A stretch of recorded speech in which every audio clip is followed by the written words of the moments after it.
বন্ধুরা, কেমন আছো তোমরা? সবাই নিশ্চয়ই ভালো আছো, আমিও ভালো আছি। আর আজকে হলো বৃহস্পতিবার, তো ওই জন্য ঠাকুরের বাসনটা আজকে একটু বেশি হয়েছে। আর এই বাসনগুলো আমি তেঁতুল দিয়ে মাজলাম আগে, তারপরে ভিম সাবান দিয়ে মেজে নিলাম।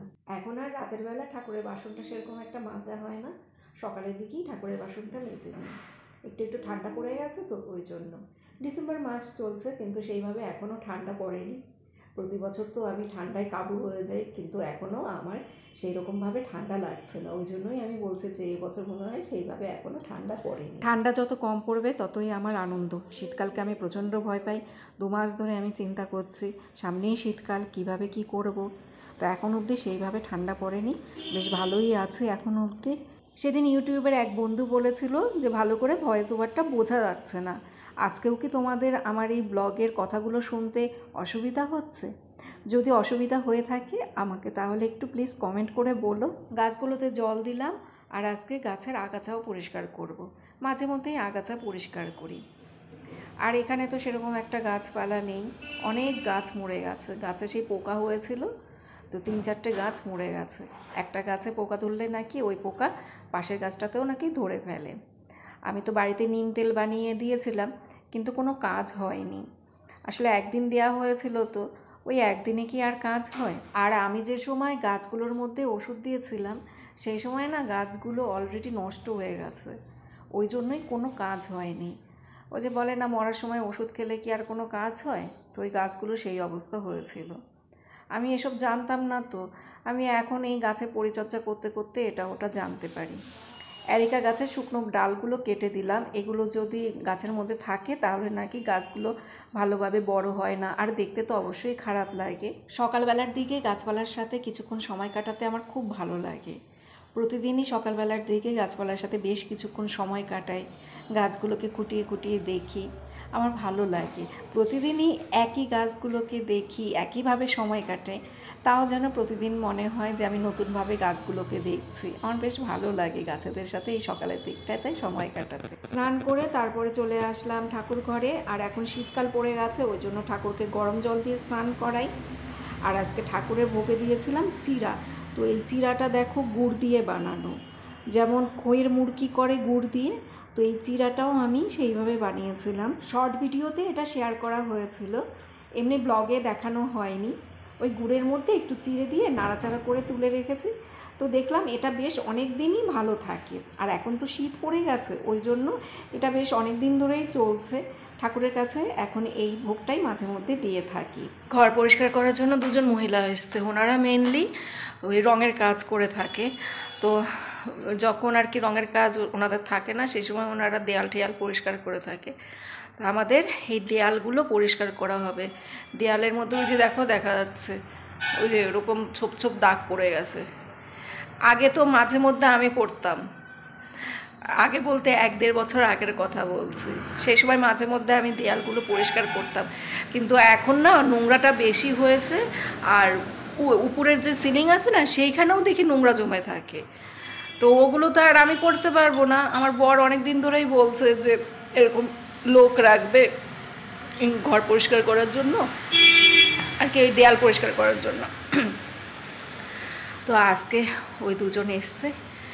উপরের ঘরগুলোই জানো তো এরকম, নিচের ঘরে আবার এই সমস্যাটা দেখি না। উপরের ঘরেই দেখি দেয়ালের মধ্যে কেমন যেন সেই কালো কালো ছোপ ছোপ দাগ পড়ে থাকে, ওগুলো ধুলোবালিরই দাগ। এবার ওই ঘর থেকে সমস্ত জিনিসপত্র এনে এখানে রাখতে হয়েছে। ওই ঘরে তো এখন পরিষ্কার করার কাজ চলছে, সব নোংরা হয়ে যাবে। বিছানা চাদর দিয়ে ঢেকে দিলাম, জামা কাপড় সব এই ঘরে নিয়ে আসলাম। এগুলো এখন আবার ভাঁজ করবো। 8-10 বার উপর নিচ করা হয়েছে। ওনারা কাজে এসছে, এটা ওটা ওনাদেরকে দিতে হয়। বাড়িতে যখন এরকম কাজের জন্য লোক রাখা হয় তখন দেখবে তাদের পিছনে নিজেকেই ওই লেবারের কাজটা করতে হয়। তো ওই কাজটাই করতে হচ্ছে, যার জন্য আমি আজকে খুব তাড়াহুড়ো করে রান্নাটা সেরে নিয়েছি। আজকে রান্না করেছি শুধু ডিমের ঝোল, আর হলো গিয়ে ওই পটল, কুমড়ো, শিম এইসব দিয়ে একটু সবজি করেছি। 2টো গ্যাস ওভেনে 2 তরকারি বসিয়ে দিয়েছি। 8 ঘন্টার মধ্যে আমার রান্না কমপ্লিট। আজকে আমি খুব তাড়াতাড়ি রান্না করেছি। ডিমটা সেদ্ধ দিয়ে পুজো দিতে বসেছি। এসে ডিমের ঝোল বসিয়ে দিয়েছে আর ওই সবজিটা বসিয়ে দিয়েছে। 30 মিনিটের মধ্যে রান্না হয়ে গেছে, তবে ভাত এখনও রান্না করিনি। ভাতটা আমি পরে রান্না করব। অর্জুনের জন্য লিকার চা বানালাম। শীতকালে একটু লিকার চা খাওয়া ভালো, আর চিনি খাওয়া তো বারণ। সবাই বলে চিনিতে বিভিন্ন রকমের কী সব ভেজাল দেয়া থাকে, ওটা খেলে শরীরের জন্য খারাপ। ওই জন্য এখন থেকে মধু দেয়া হবে চিনির বদলে। অর্জুন ওরা তো চিনি ছাড়া চা একদমই খেতে পারে না। এই মধুর শিশিটা কালকে আনিয়েছে, তাও বলবে ও মা চিনি দাওনি এর মধ্যে। বুঝতেও পারছি না কতটা কি মধু দেব। মধু দিয়ে এর আগে তো কখনো চা করিনি।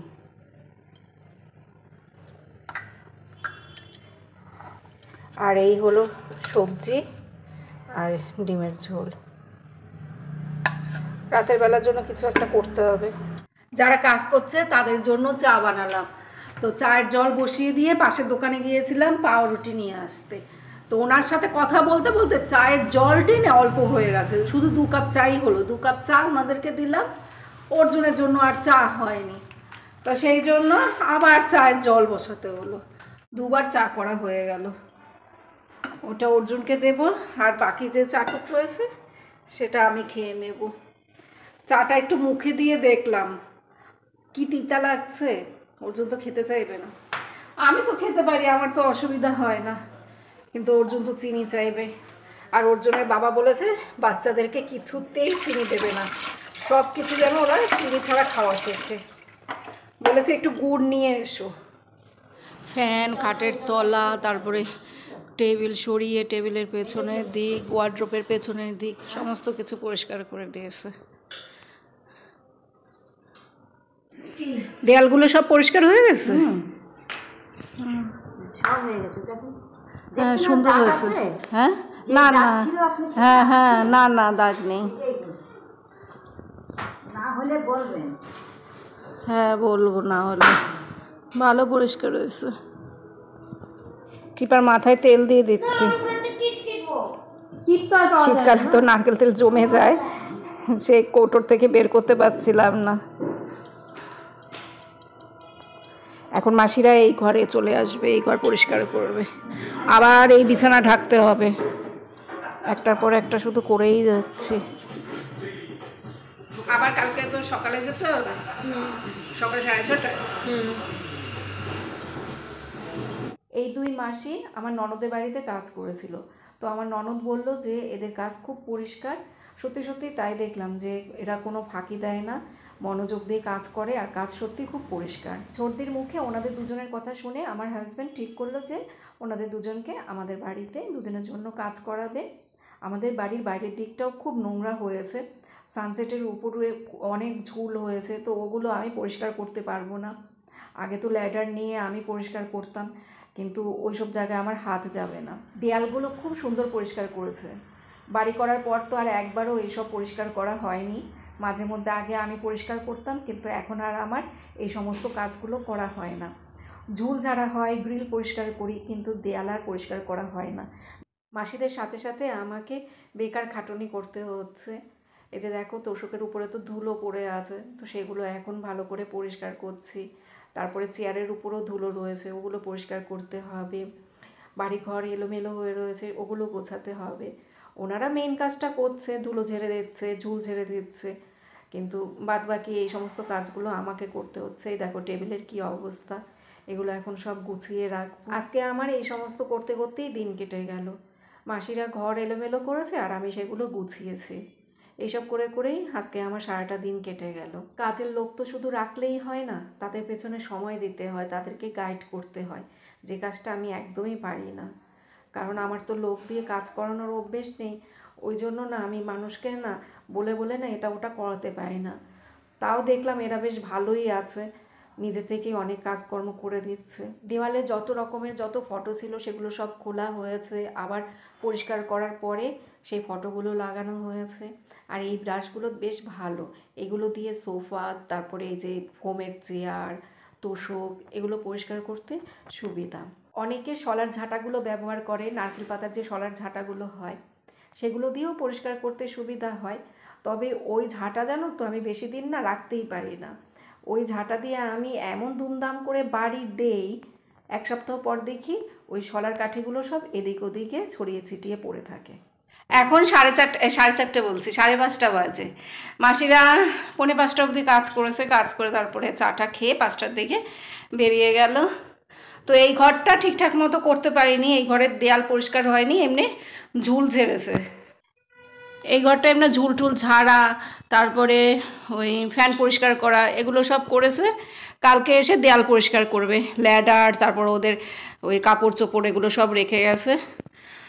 আমি তো এই 3 ঘরের খাটের বিছানা সব গুছিয়ে রাখলাম, ওর জন্য আবার বই খাতাগুলো রেখে দিয়েছে এখানে, বলেছে আমাকে এগুলো নিচে নিয়ে যেতে।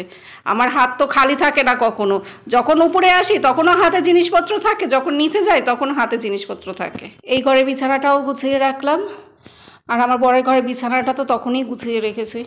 ওর জন্য বই খাতাগুলো এখন নিচে দিতে পারবো না, কারণ অনেকগুলো জলের বোতল, তারপরে এঁঠো বাসন, আর একটা বালতি, সার্ফের জলের বালতি, এগুলো নিয়ে যেতে হবে। অতগুলো বই খাতা আমি কী করে নেবো? এরকমই হয়। ছেলেকে বললাম যে তুই তো খালি হাতে যাচ্ছিস, তুই এগুলো নিয়ে যা। না, তুমি নিয়ে এসো মা, আমি এতগুলো বই খাতা নিয়ে নামতে পারবো না। সারাদিন আমি শুধু জিনিসপত্র নিয়ে ওঠানামা এসব করব। এখন একটু স্নান করব। স্নান ঠিক না, গা ধোবো। এখন যদি স্নান করি ঠান্ডা চলে, তাহলে আর আমার রক্ষে নেই। একটু গাটা ধুয়ে নেবো, হাত পা ধোবো। কেমন যেন সারা গা কেমন বালি বালি মনে হচ্ছে। ঝোল তো ওরা পরিষ্কার করেছে, আমি সাথে সাথে ছিলাম না ওই ধুলোবালির মধ্যে, কীরকম যেন লাগছে, মনে হচ্ছে কি মাথাটা বালি বালি হয়ে গেছে, এরকম লাগছে। কৃপা কী যেন টিফিন বানাচ্ছে, সন্ধেবাতি দিল। আমি এখন গা ধোবো, গা ধুয়ে তারপরে এই বৃহস্পতিবারে পাঁচালি পরবো, আর হলো গিয়ে কী জানি করবো, ও রাতের বেলার জন্য কি রান্না করবো এখনও ঠিক করিনি। কী যে রান্না করবো আমি কিছুই বুঝতে পারছি না। শর্টকাটের রান্না চিন্তা ভাবনা করছি। ডিম তো খাওয়া হয়ে গেছে। শর্টকাটের রান্না বলতে আমার কাছে ওই ডিমের কথাই আগে মাথায় আসে। এবার কি করব জানি না, আলু দিয়ে কিছু একটা করে নিতে হবে। কৃপা আজকে টিফিনে কী যে বানালো কিছুই বুঝলাম না। কী সব বিদেশি আইটেম বানিয়েছে, আমার তো এসবের নাম কিচ্ছু মনে নেই। এই দেখো, এই যে আলু দিয়ে কি একটা বানিয়েছে, এটাও আলু দিয়ে। অনেক কিছুরই খোঁজ করছিল, তারপরে আমি বললাম যে ঘরে শুধু আলু আছে, আলু ছাড়া আর কিচ্ছু নেই, তারপরে এই আলু দিয়েই টিফিন বানালো। ও যা যা বলছিল সেগুলো কিছুই ছিল না, তারপর আলু দিয়ে কিসব বানিয়ে নিয়েছে। এখানে 2 রকমের জিনিস বানিয়েছে। এই দেখো, এই আলু সেদ্ধ করে কি বানিয়েছে বলতে পারবো না, আর এটাকে আলু ওই কি, এই দেখো এরকম কীরকম চিড়ে চিড়ে কী বানিয়েছে তাও জানি না, আর হট চকলেট বানিয়েছে। এগুলো কিছুই আমি আর খাবো না। আমি আমার জন্য পনির স্যান্ডউইচ বানিয়ে নিয়েছে। এই দেখো, আমার জন্য পনির স্যান্ডউইচ বানিয়েছে। এটা হলো আমার টিফিন, আর ওগুলো হলো ছেলে মেয়ের টিফিন। কৃপার খাওয়া হয়ে গেছে, অর্জুন খায়নি, অর্জুন তো পড়তে গেছে। টাটা।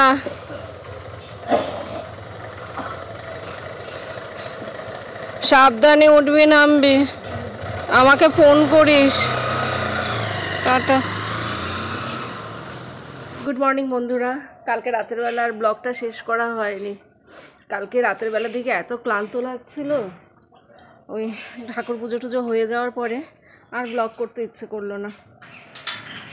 দাঁড়ো, গেটে তালাটা দিয়ে নিই, বাইরে দাঁড়িয়ে কথা বলা যাবে না, ঠান্ডা লাগছে। গেটে তালা দেবো না আর কি, তালাটা এই গ্রিলে ঝুলিয়ে রাখবো।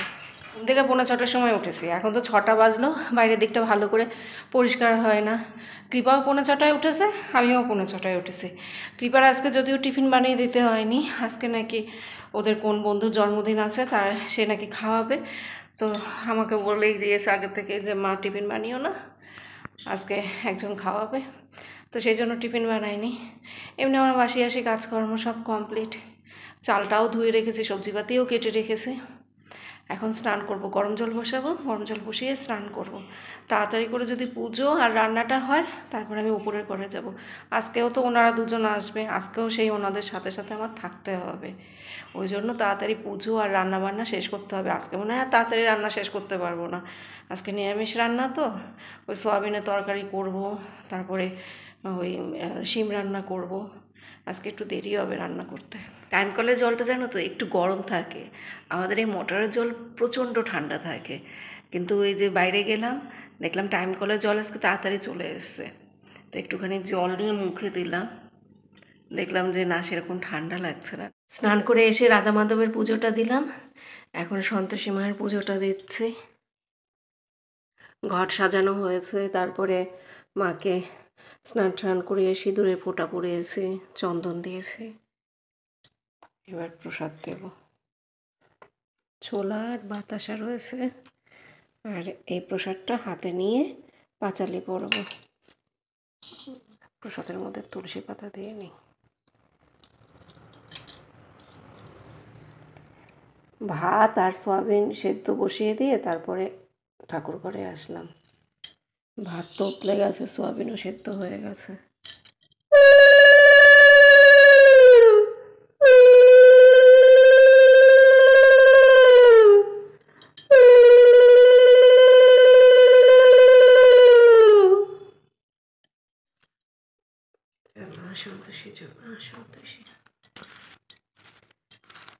পাঁচালিটা পরে নিলাম, হয়ে গেছে পুজো।